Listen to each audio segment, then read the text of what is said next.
One, two, one, two, one, two, one, two, one, two. What is going on? Jason Mass here. Jason Atkins. Same person. Let's see.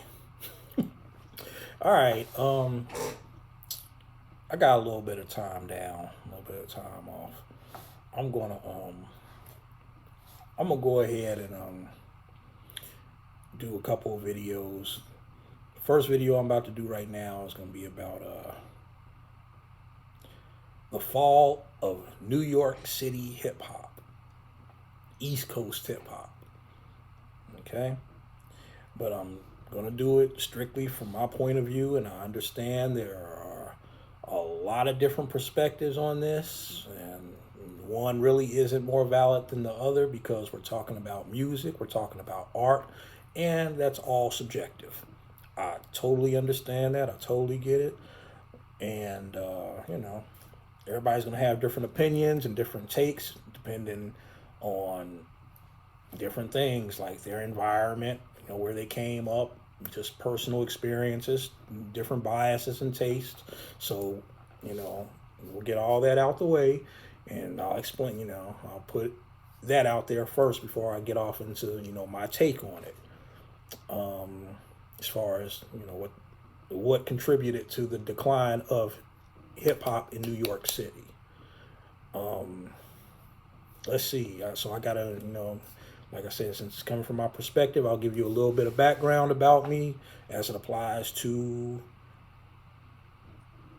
hip hop and just music in general.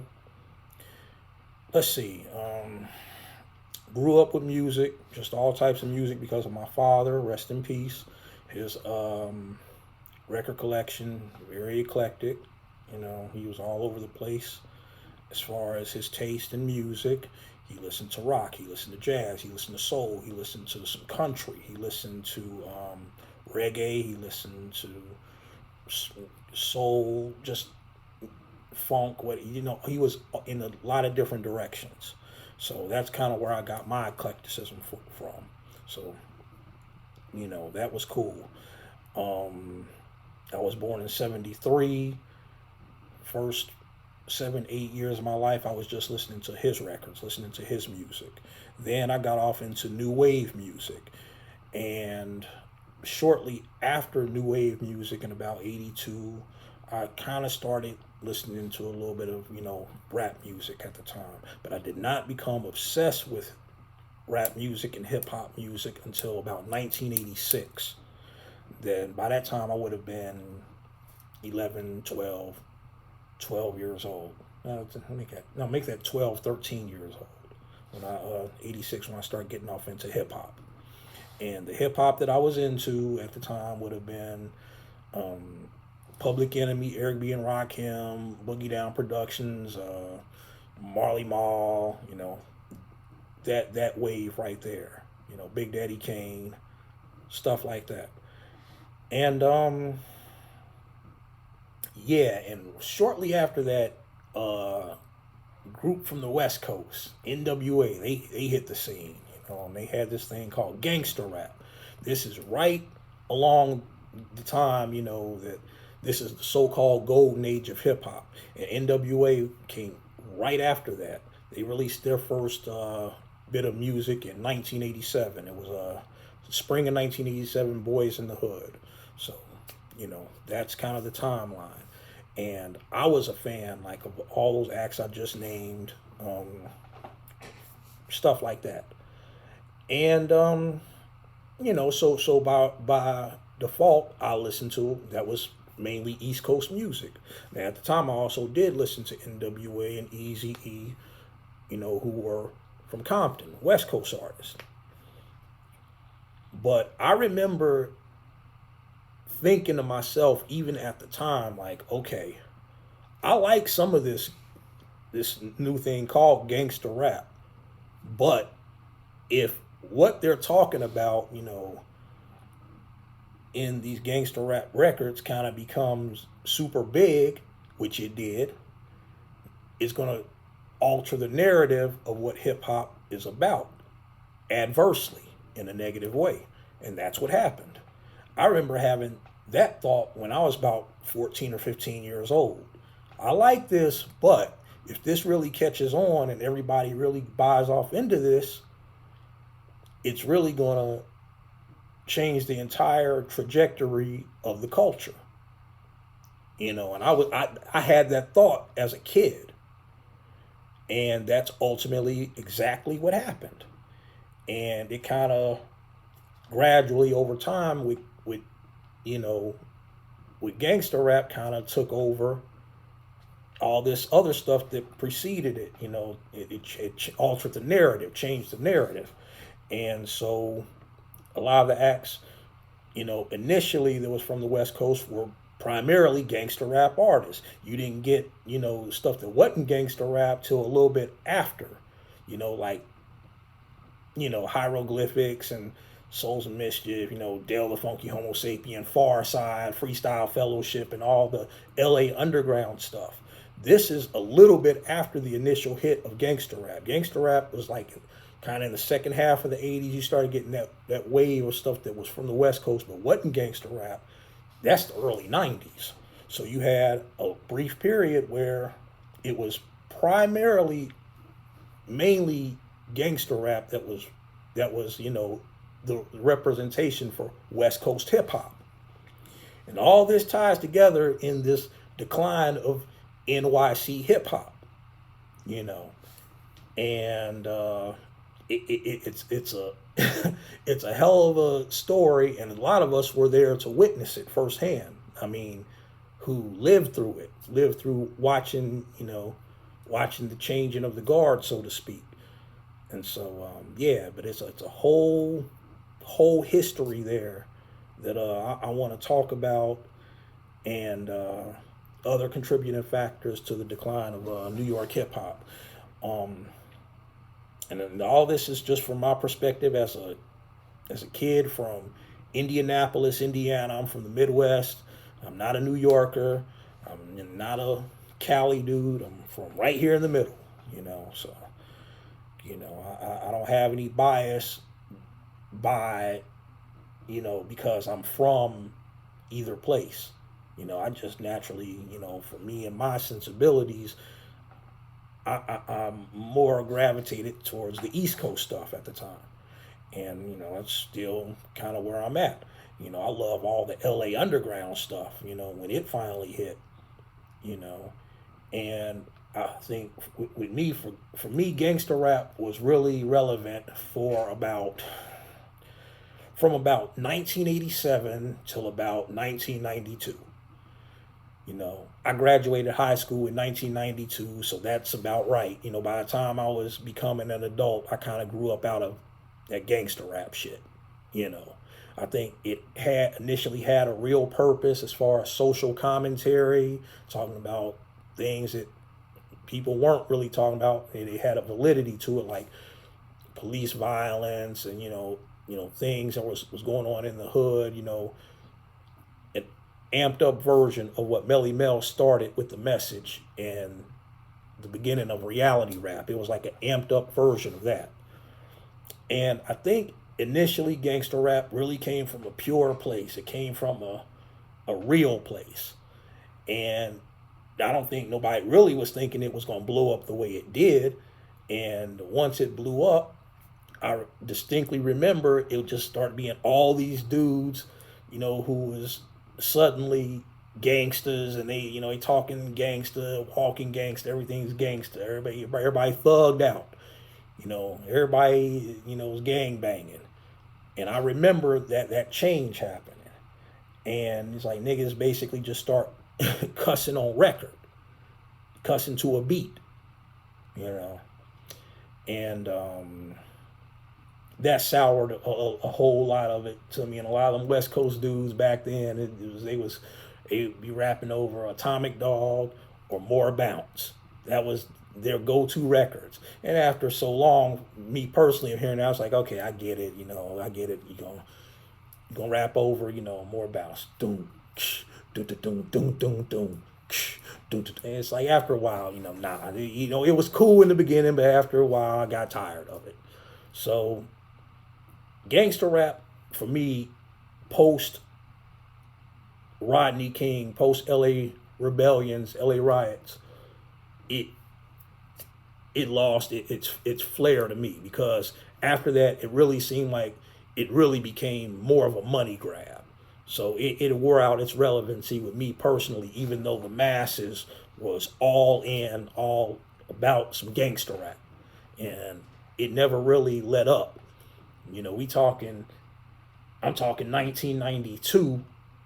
I was 18 coming out of high school.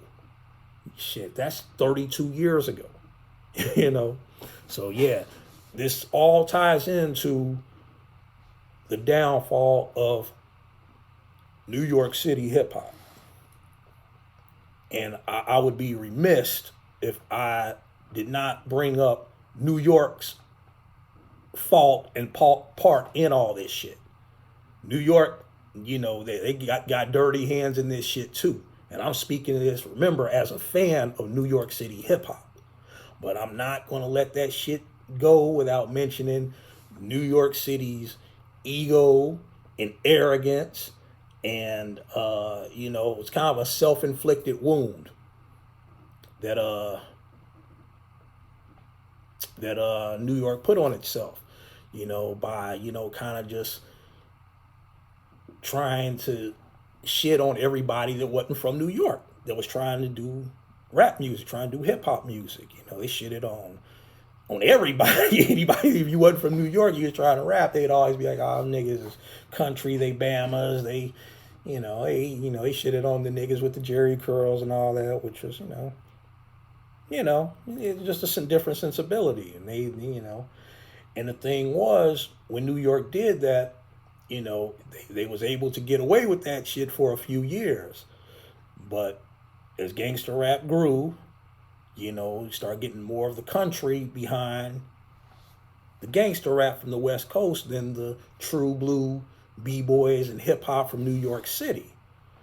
And it was a fundamental difference in, like, the gangster rap stuff usually, when it came from more of a narrative perspective, so people could follow it more easier than say the East Coast stuff, where a lot of it was, rhyming for the sake of rhyming, on a technically, extremely high level, sonically dense type stuff going on, and yeah, hip hop heads, could appreciate it. I could appreciate it, but average, dudes on the corner couldn't really relate to it like that, because, it was, the language was so slang heavy and so dense. And if you wasn't from those areas and wasn't just dialed into that frequency, as far as what the New York dudes was doing, it didn't really resonate with you like that. And for most of America, it didn't resonate like it did, obviously, dudes from New York or true blue hardcore hip hop fans like myself. I love listening to shit, De La Soul and ultramagnetic MCs and deciphering this shit, and and different cats like that. Most people ain't, if they don't catch it on the first or second listen, they throwing that shit away. When we talk about black people, black folks, hey, black folks are not into sitting there studying shit. That's not what the average black person gonna do. Sure, there's exceptions to the rule. I'm an exception to the rule, but most motherfuckers is niggas in America ain't like me. That's just, they're not gonna take the time to try and figure it out. If it hits them, they like it. If it don't hit them, fuck that shit. And that's the attitudes, So all this I'm talking about is about the downfall of New York City hip hop, and it's going to get deep, and I'm gonna call it just as I see it, from my standpoint, from my perspective, as a hip hop fan, as a New York City hip hop fan, as a fan of hip hop, good quality hip hop in general. I remember Redman having this lyric.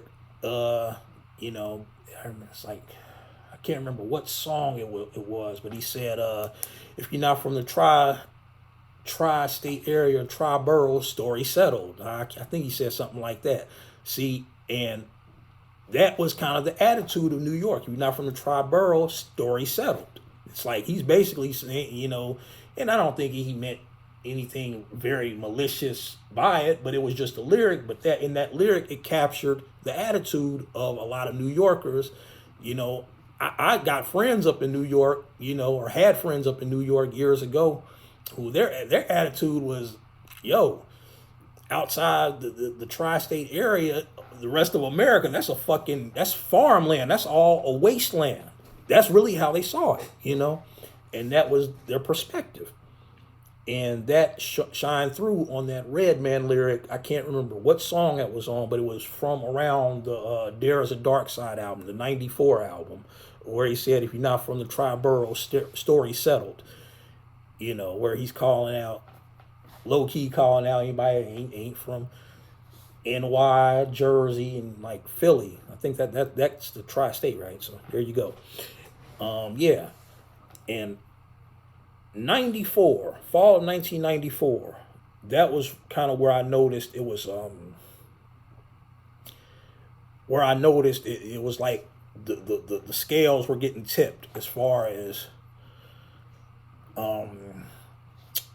New York just really running shit, and the West Coast kind of like just kind of taking the torch for good from New York. That was kind of around that time. I would have been starting college in Virginia at Norfolk State University. This is fall of 94. And what I remember is the first time I really peeped, New York City kind of like changing its sound up for the first time that I really clearly remember. It was fall 94 when I heard Juicy.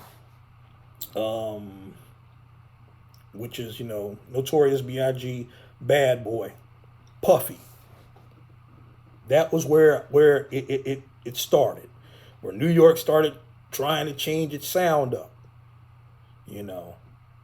I wasn't a fan of Juicy. I never liked the song. I liked the rhyme, but I didn't like the music like that. I just thought it was, kind of hokey, kind of goofy, just didn't do it for me. Especially not on no hip hop shit. Now, I get it. It's R&B and hip hop. It's meant for the masses. It ain't meant for the heads. I get it. So it's like, okay, cool. But that was really the first time I clearly remember New York is going for something else. And this contributes to that downfall. When they start trying to change their sound for the masses, they was giving up a little bit of their identity musically in doing that, and I had heard a couple, handful of Biggie appearances and Biggie songs before Juicy, and I remember the first Biggie song I really remember hearing was the year before, in 93, from the Who's the Man soundtrack, Party and Bullshit. I still love, that's still one of my favorite Biggie joints. That is straight up boom bap, no frills, no bullshit, East Coast hip hop, and I still love that shit. So I was expecting, as a fan, I'm expecting to hear more shit like that. And I got a little more shit like that in Biggie's catalog, but I wasn't expecting Juicy. I was expecting more shit like that, like maybe Kick in the Door, 10 Crack Commandments, fucking unbelievable shit like that, and I wasn't getting that. I wasn't getting it as much as I would have liked to have got it. I was getting a lot of club and R&B records that kind of, and what Bad Boy was doing, it's no secret.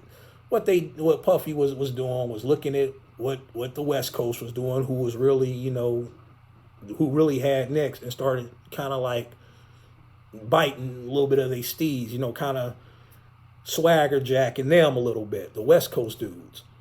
And I saw that, I took it for what it was, but that's the first time I really noticed it, that New York was doing something other than New York shit.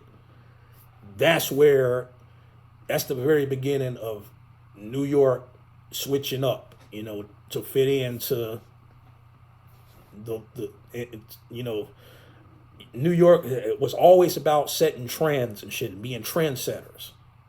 Everybody used to follow what New York did. You know, that was the way it was up until that point. That was where I was like, oh, wait a minute. New York is chasing a trend and not setting the trend. That shit begins right there, fall 1994, with the release of Juicy. That's the way I see that. Yeah. You know, and I got a list of stuff, you know, that I'm going to run down.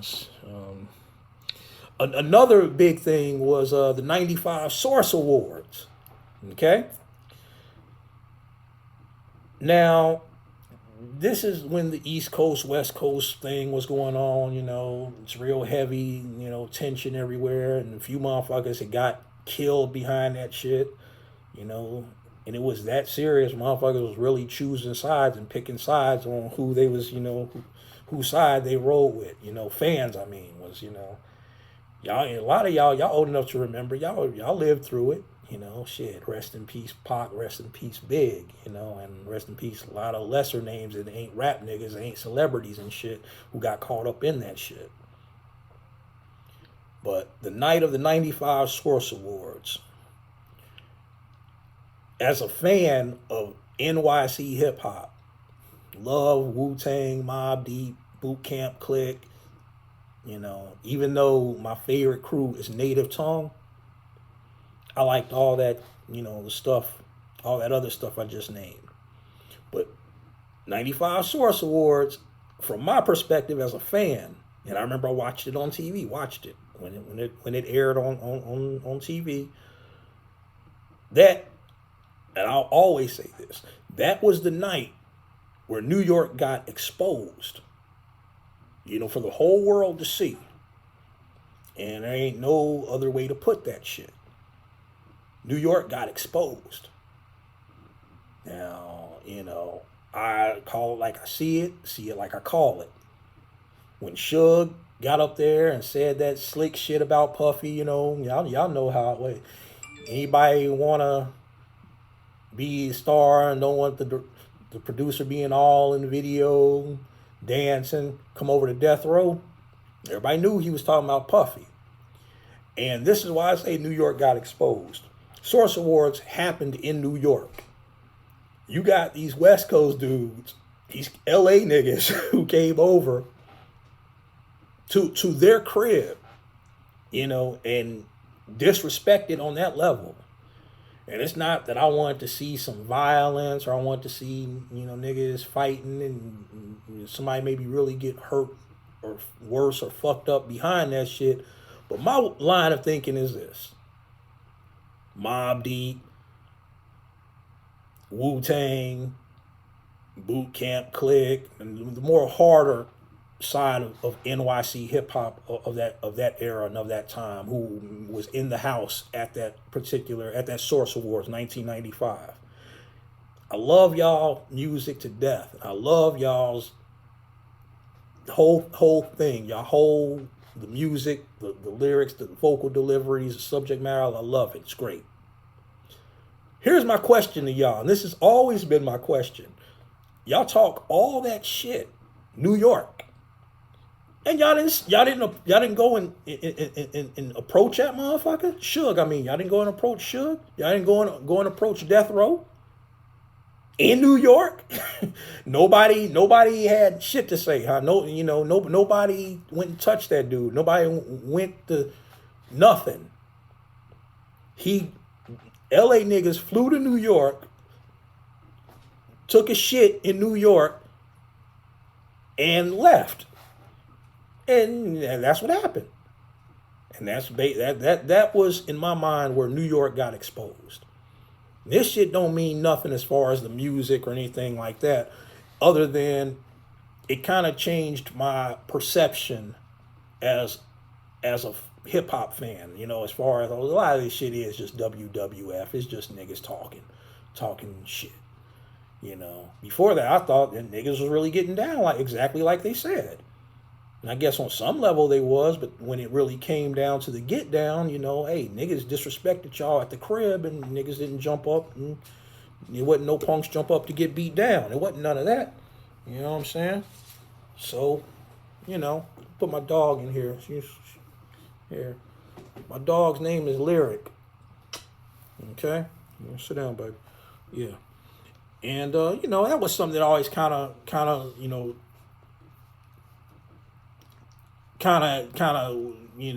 was kind of altered shit for me. I still like the music, still bought it, still fans of every last one of them artists. A lot of the other dudes I ain't even named, fans of the whole thing. But that kind of was like, okay. Like, it's like when you, like the Wizard of Oz, you move the curtain and you get to see the wizard behind the curtain, that type shit. So, there's that. What else is there? It's just the optics of it. It wasn't that it was a real thing, but it's just the optics of it just looked off. And, that kind of always left a funny impression on me as a, by this time, young, early 20-something hip-hop fan. And, and I think it's also something about that dense, when we talk about the fall of New York hip hop, that dense lyricism. It's not dense to me because I've been listening to this shit and following this shit, since the middle 80s. Actively following it since the middle 80s. So I can listen to it and pick up everything, but to the rest of the country, who maybe haven't been following it like that, like me, for that long, it was too dense. It was too slang heavy. I mean, it's like, it's difficult for them to pick up. Difficult on, casual hip hop fans to pick up on. It's like trying to read graffiti. I'm talking about that real intricate type graffiti. It's just some motherfuckers just can't lock in like that, And a lot of the stuff that wasn't New York, that wasn't cut from that cloth of New York City hip hop, it was just a little more accessible. It wasn't as high paced, and the slang wasn't as dense, and the vocal deliveries wasn't as dense. So all that West Coast shit. It appealed to more of the country. More people could identify with that. So yeah, there's that. And obviously as a music, the decline of sample based production, that goes back to the late 80s. It changed the sound of hip hop music, because in my mind, to this day, the most hip hop sounding records of all time, to this very day, going all the way back to the earliest rap records, are the ones that are, sample based, or the stuff that is two turntables getting cut back and forth like they used to do with the old routines and shit. I'm talking about nigga Cold Crush and Treacherous 3 and Melly Mel, Grandmaster Flash, Furious 5. I'm talking about like that shit. That's like the purest form. That or sample based hip hop. That's as pure as the shit got to me. From a musical perspective. Hip hop can be done without turntables. It can be done without samples. It can be, done just on keyboards and shit, and it's still hip hop. But to my ear, that shit is it's like a notch below on some hip hop shit. It's not, it gets no more pure than sample based hip hop. That's the most official shit. All my favorite hip hop records, any era, they are sample based. My favorite era of hip hop is where the samples were where it was sample based music. From even to this day, my favorite era, would have been 86 to about 98. which is continued. That sound is continued, sample-based stuff in the underground now to this day. That's why I'm still such a big underground hip-hop fan. I'm not as much on the mainstream shit. Haven't been for several years. But all this is contributing to the decline of New York City hip-hop. And I'm going to keep on saying that to drive this point home, because this gets so convoluted and deep.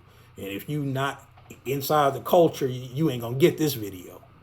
But if you're of the culture, y'all motherfuckers know exactly what I'm talking about. So I'm kind of making it for y'all, and y'all can, chime in on it and give me your feedback, give me your takes on this, from your perspective, how you see it, And I remember Sadat X, I saw an interview with him, something he said, and this is like, maybe this might have been like a decade ago or so, where he said, I think what happened in New York is we outflied ourselves, meaning that we got so next level and futuristic with the slang that people just couldn't follow it no more. If you wasn't a New York nigga, or if you wasn't like me, I'm not a New York nigga, but I'm a b-boy. I'm a hip hop head. I'm a hip hop fan, a fanatic, a connoisseur, an aficionado. That's the way I think of myself on some hip hop shit. So I follow it like that. And if you wasn't just a straight up hip hop nerd like I am, or a New York nigga, that shit couldn't really, it didn't really apply to you. So there's that. Give me a second, y'all. I'm gonna grab me something to drink. Yeah, shit. All right. Let me see what else. And this other thing about a lot of that brand of hip hop, it's really not really club music. It's more listening music. You have to sit and listen with it. And the truth is, most people ain't into listening, just sitting and listening to music like that. Difference between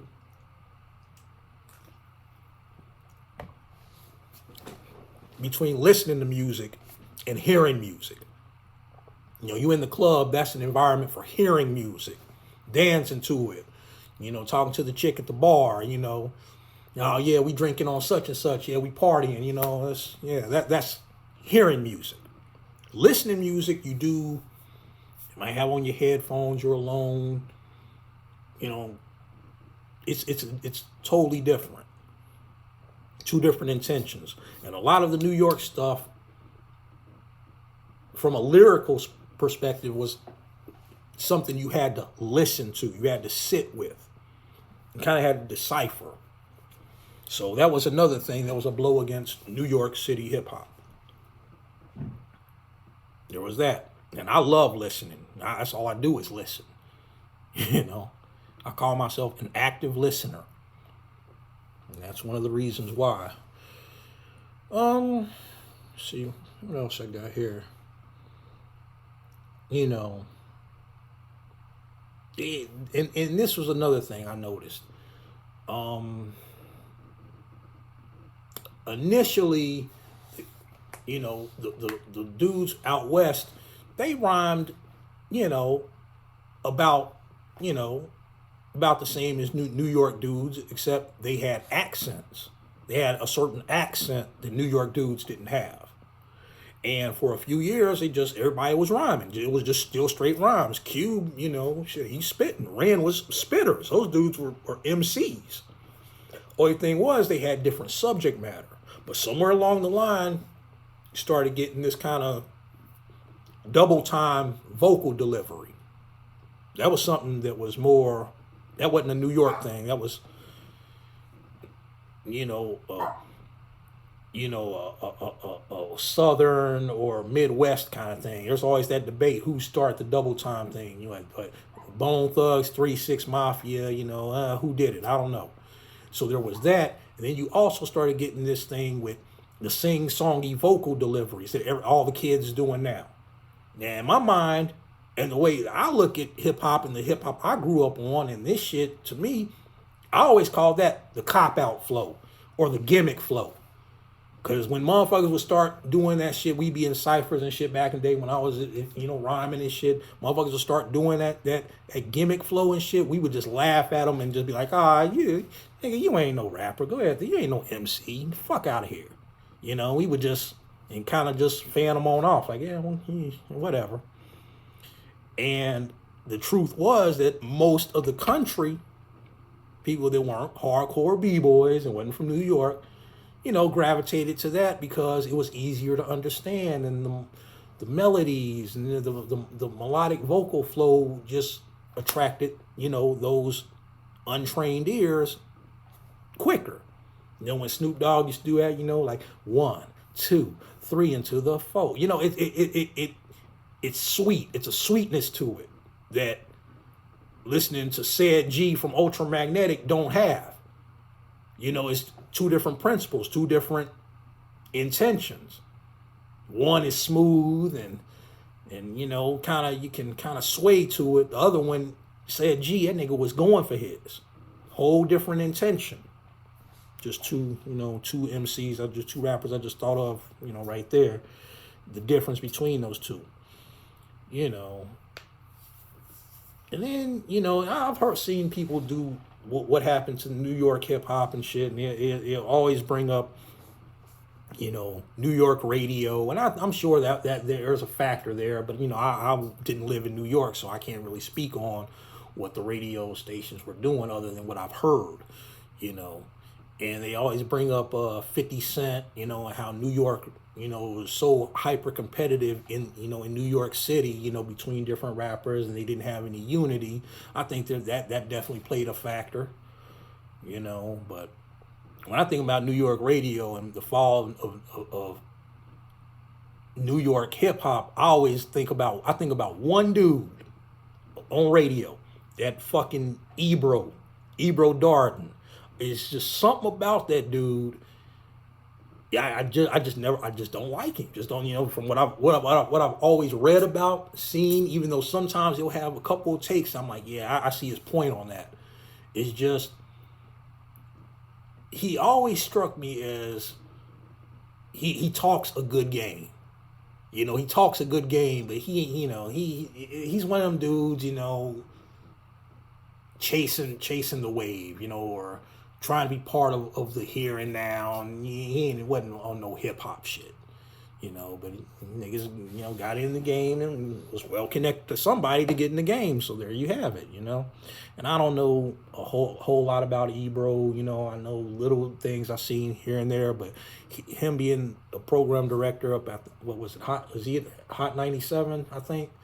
I think that's where he was at, that or the other radio station. I don't know. I'm not from there, so I don't know. But I do remember his energy just wasn't really conducive to New York City hip hop, and he was putting on a lot of the country rap and shit, and a lot of that, southern shit and all that trendy shit, all the trap drums, and so that was part of the downfall of New York City hip hop. But even more so than Ebro, I circle back to 94 Puffy. That is who was the beginning of New York City giving up its identity from a musical perspective. Starts with Bad Boy. That hyper competitive nature thing, I think that probably ended up, it was a double-edged sword as far as New York MCs and New York artists being so hyper competitive. It made everybody real sharp. Everybody was New York niggas at a time, man. Nobody on the planet was fucking with them dudes as rappers, as far as being spitters and MCs. That's true. But the flip side of that is, like I said, it pushed people apart. It repelled people from each other instead of bringing them together. So, there was that. And, shit. And we talk about in the context of the United States of America and black people, there's more, kind of country leaning black people than there are city leaning black people as far as sensibilities. And if we talk about hip hop, that's why, the South has been doing what it's been doing for years and getting over, just more people relate to it. It's just more relatable. And everything has its time. What goes up must come down. So yeah, there's a little bit of that. And then it's this thing about depth versus substance. And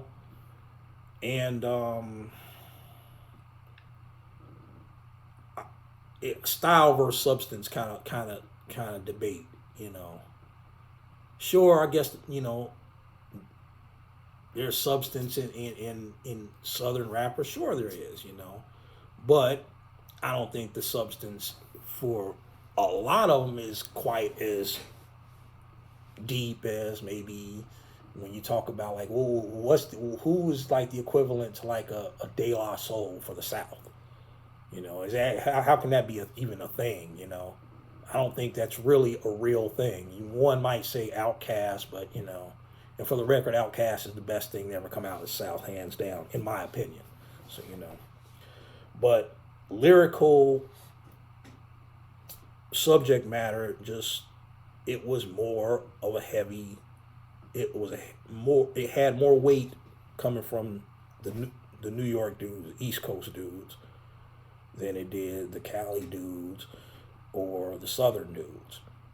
So so there's that, and just more people just like I said, they related more to those southern regions. Well, everything that wasn't New York basically. So there's that. You can't discount relatability. You can't. And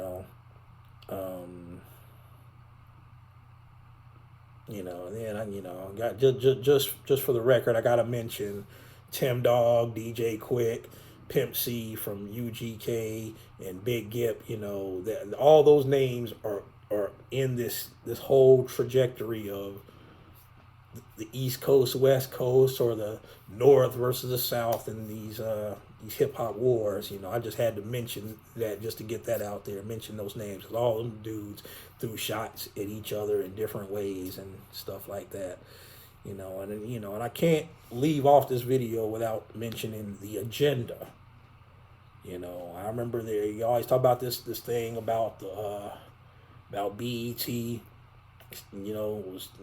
Somebody who with some say so said we're not gonna play no more East Coast music or any more, so-called lyrical rap. Now we're gonna kind of fall back off of that, and we're gonna play this more kind of party music, more kind of mainstream kind of thing, and that happened in the early middle 2000s, I think. That kind of changed the trajectory of things as well. And everybody talk about this letter that came, or the secret meeting, that happened in the early 90s about how that ties to the prison industrial complex, and I think there's some validity to that. I could totally see that happening, and I know that they tried to kill hip hop back in the late 80s or early 90s, through the government, as far as congressional hearings and shit. See Dolores Tucker, and the conclusion I think they came up with was this: look, we cannot kill this shit. We can't just ban it. We can't do that. So what we can do, we can move some parts around and put cancers inside the body of hip hop, and it'll eventually rot out the body. It'll kill the body. These cancers of materialism, cancers of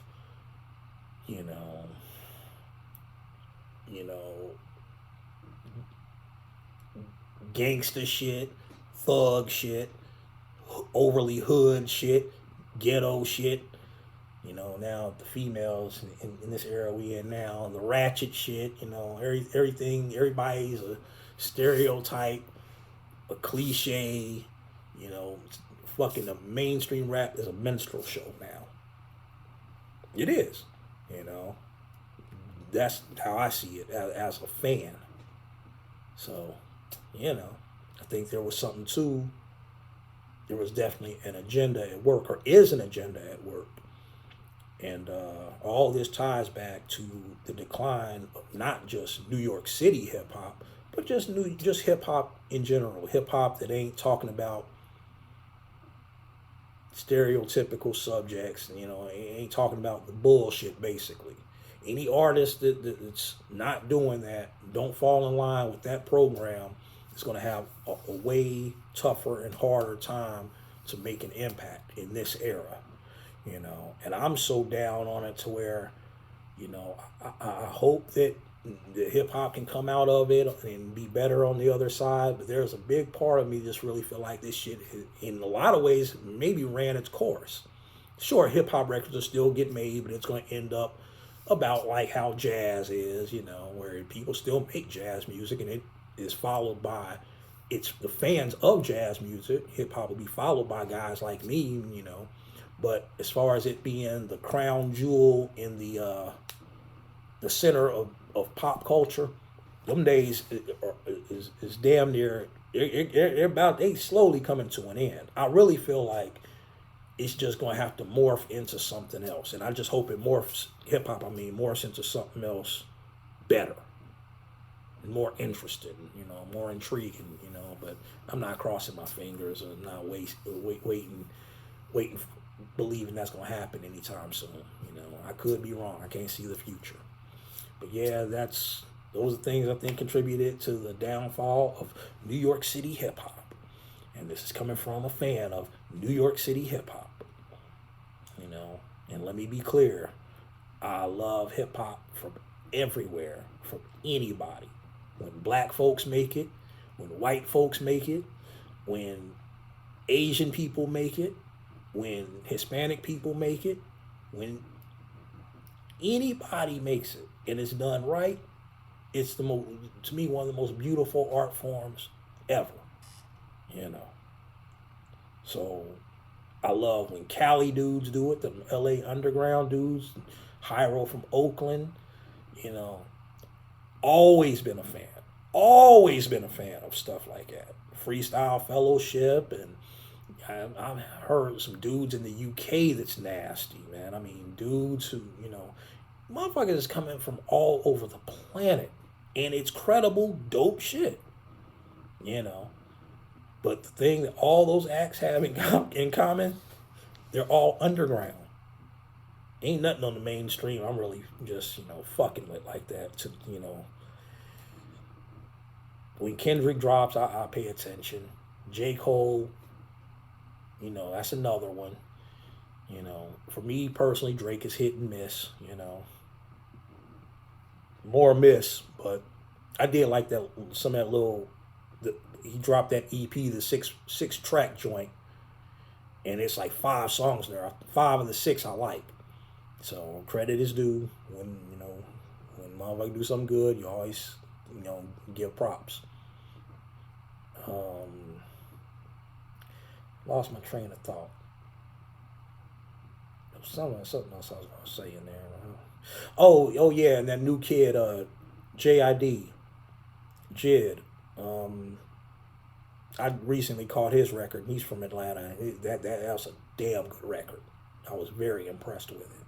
So, as far as mainstream rap, I'm counting about 3 to 4 acts that I would check for. All that other shit, y'all can have all that other shit.